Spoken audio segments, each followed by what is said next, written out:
दोस्तों, एक तरफ इंडिया गठबंधन जो कि 2024 का लोकसभा चुनाव जीतने के लिए रणनीति तैयार कर रहा है, ऐसा उसका कहना है।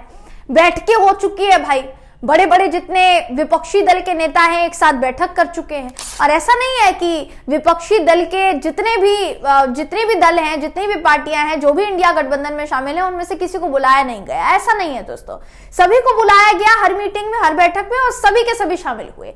मगर हल क्या निकला?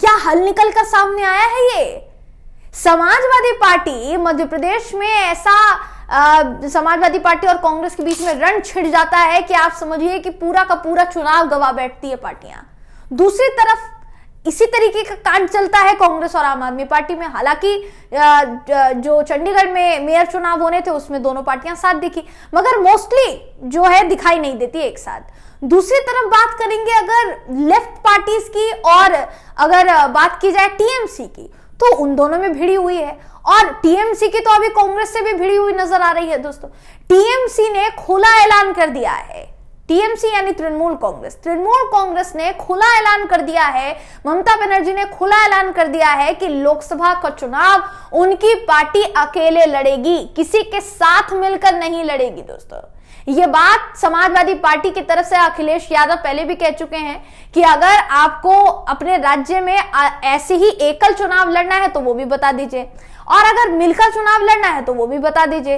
लोकसभा चुनाव में जहां बीजेपी से भिड़ने के लिए इंडिया गठबंधन बड़ी बड़ी बातें कर रहा है दोस्तों, उस बीच अब खबर क्या आ रही है इस वीडियो में मैं आपको बताऊंगी।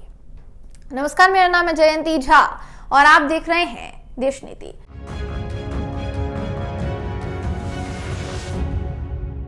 देश नीति, केवल सच्ची और पक्की खबरें। दोस्तों, इस वक्त एक खबर जो है बहुत ज्यादा चर्चा में है और इसके बाद से अटकलें शुरू हो गई है कि क्या इंडिया गठबंधन का अस्तित्व 2024 लोकसभा चुनाव आते आते तक बचेगा भी या फिर नहीं बचेगा।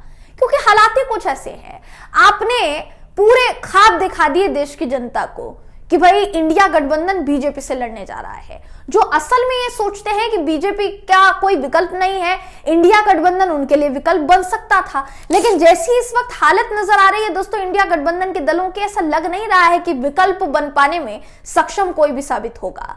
इस वक्त ममता बनर्जी के ऐलान से हड़कंप मच गया है। आपकी स्क्रीन पर इस वक्त आपको एक खबर दिखा रही हूं जिसका कहना है, देखिए कि पश्चिम बंगाल की मुख्यमंत्री और तृणमूल कांग्रेस की मुखिया हैं ममता बनर्जी। इन्होंने कहा कि उनकी पार्टी बंगाल में अकेले चुनाव लड़ेगी। उन्होंने ये भी कहा कि उनकी इस बारे में कांग्रेस से कोई बातचीत नहीं हुई है।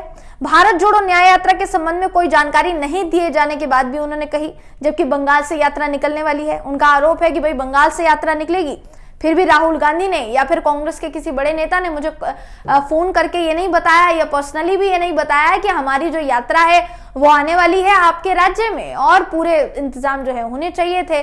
अगर मुझे बताया जाता एक शिष्टाचार के नाते तो मुझे अच्छा लगता, लेकिन मेरे से कोई जानकारी जो है शेयर नहीं की गई, ऐसा उनका कहना है। अब ये जो बयान उन्होंने दिया है उसमें उन्होंने ये भी कहा है कि कांग्रेस पार्टी के साथ मेरी कोई चर्चा नहीं हुई।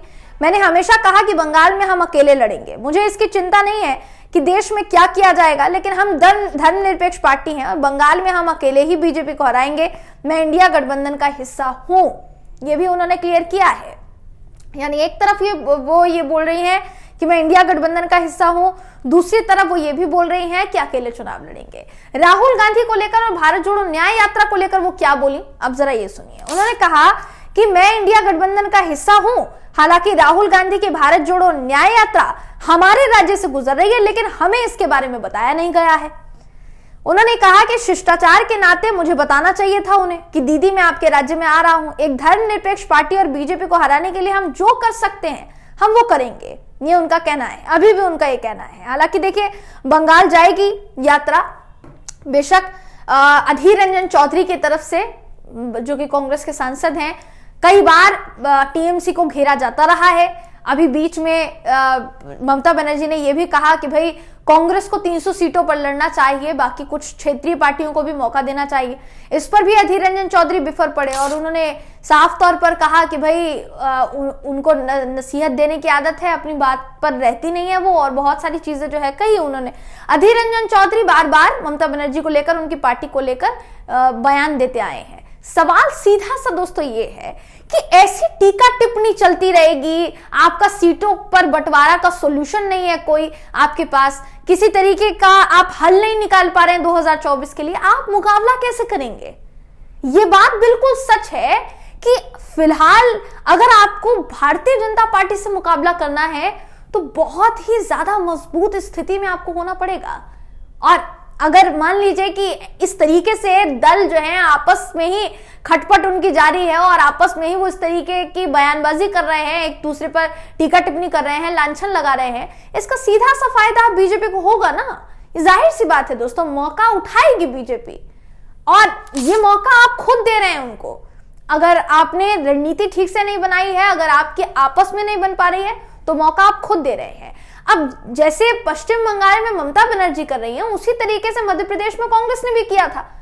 ऐसा तो नहीं है ना कि कांग्रेस ने नहीं किया था। समाजवादी पार्टी ने कहा कि कुछ सीटें हमें मिलनी चाहिए, जिन सीटों पर हमारा प्रभुत्व है वो सीटें कम से कम हमें दीजिए, हम गठबंधन के साथ चुनाव लड़ेंगे। कांग्रेस ने साफ मना कर दिया कि कहीं कहीं पर हमें भी अपनी जरूरत जो है देखनी पड़ेगी। ये जो बंटवारा हुआ और सीटों का बंटवारा ठीक से नहीं हो पाया दोस्तों, एक दूसरे पर टीका टिप्पणी होती रही, मध्य प्रदेश का चुनाव गंवा दिया गया। क्या आगे आने वाले लोकसभा चुनाव में भी इंडिया गठबंधन के दल इसी तरीके का प्रदर्शन करने वाले हैं?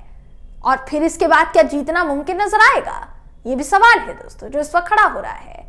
जाहिर सी बात है, देखिए कि ऐसी कमजोर स्थिति में तो भारतीय जनता पार्टी के पास पूरा मौका है कि वो स्थिति को अपने लिए, जमीन को अपने लिए मजबूत बनाए। कांग्रेस भारत जोड़ो न्याय यात्रा निकाल रही है, कोई दो राय नहीं है। भारतीय जनता पार्टी को घेरा जा रहा है, कोई दो राय नहीं है, सब कुछ ठीक है। लेकिन ऐसे जो धड़ अलग अलग बट गए इंडिया गठबंधन में, क्या ये इंडिया गठबंधन की बिसात को आगे ले जाने में कामयाब साबित हो पाएगा या फिर बिखर जाएगा दोस्तों सब कुछ? अपनी राय हमें कमेंट करके जरूर बताइएगा। अगर आपको ये वीडियो पसंद आया हो तो वीडियो को लाइक कीजिए, शेयर कीजिए, चैनल को सब्सक्राइब करना बिल्कुल भी ना भूलें। फिर मुलाकात होगी आपसे अगली वीडियो में, तब तक के लिए नमस्कार।